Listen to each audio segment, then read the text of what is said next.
because they refuse to allow the people of Cuba to have either economic or political freedom, for that matter.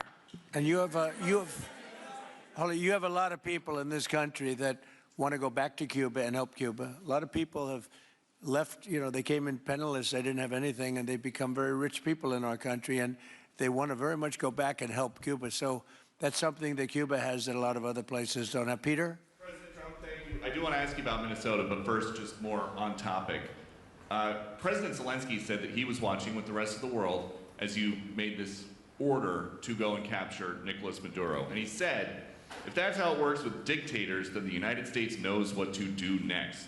Sounds like he wants you to go and capture Vladimir Putin. Would you ever order a mission to go and capture Vladimir Putin? Well, I don't think it's going to be necessary. I think we're going to have I've always had a great relationship with him. I'm very disappointed. I settled 8 wars. I thought this would be in the middle of the pack, or maybe one of the easier ones.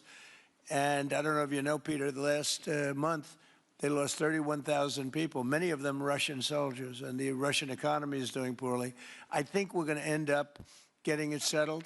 I wish we could have done it quicker, because a lot of people are dying, and mostly soldiers. They get hit in Kiev and they get hit a little bit here and there, and people are dying there too.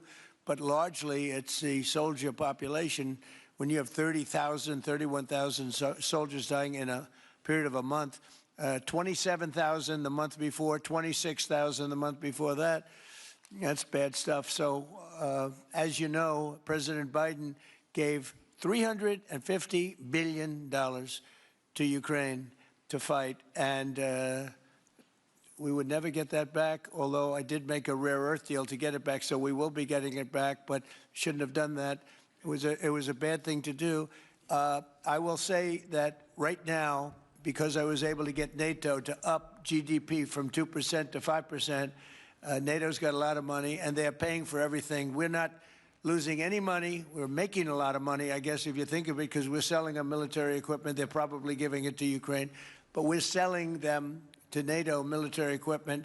We're getting full price and all of that. But that's not a big deal to me. What is a big deal is stopping a war where 30,000 people are being killed every single month. And on Minnesota, the vice president yesterday suggested that Renee Good, who was killed by this ICE officer, was part of a broad left-wing network.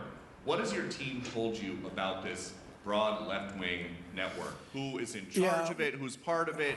What's it called? Well, I haven't seen the vice president's statement, but he's generally very accurate. I hate to say it. Look, I watched that yesterday, and there were a lot of different forms to it. But there was a woman screaming, shame, shame, shame, shame. She was a agitator, probably a paid agitator, but in my opinion, she was an agitator, a very high-level agitator, so professional. She wouldn't stop screaming. I said, this isn't a normal situation. This is a professional troublemaker, because you heard it and I had it. Now, I will say this. The news sort of turned her down, turned her off, because you're trying to watch. She was so loud and so crazy and just not normal. When somebody sees something like that, they don't go screaming and screaming and the same words. So I guess you could say professional, but I didn't think she did a very good job. You have agitators, and we will always be protecting ICE, and we're always going to be protecting our Border Patrol and our law enforcement. Yeah. Thank you, Mr. President. Mr. President, in your conversations with these oil executives today, did you provide any security guarantees so that they can do their work safely in Venezuela? Yeah. And separately, Mr. President, they will have those guarantees, yes. And separately, Mr. President, I'm curious in terms of the future of Venezuela. Do you see Venezuela, now led by Delcy Rodriguez, as an ally of the U.S.? Is that the way that you view that country right now? Well, right now they seem to be an ally, and I think it'll continue to be an ally, and we don't want to have Russia there. We don't want to have China there.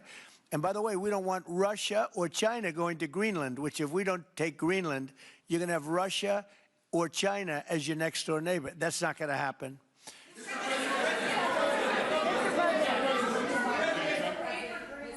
The white... Mr. President, thank you. You just said that these companies would have security guarantees if they go in on the ground in Venezuela. They will have. And what is your plan there actually for these companies and those Americans who are going to be on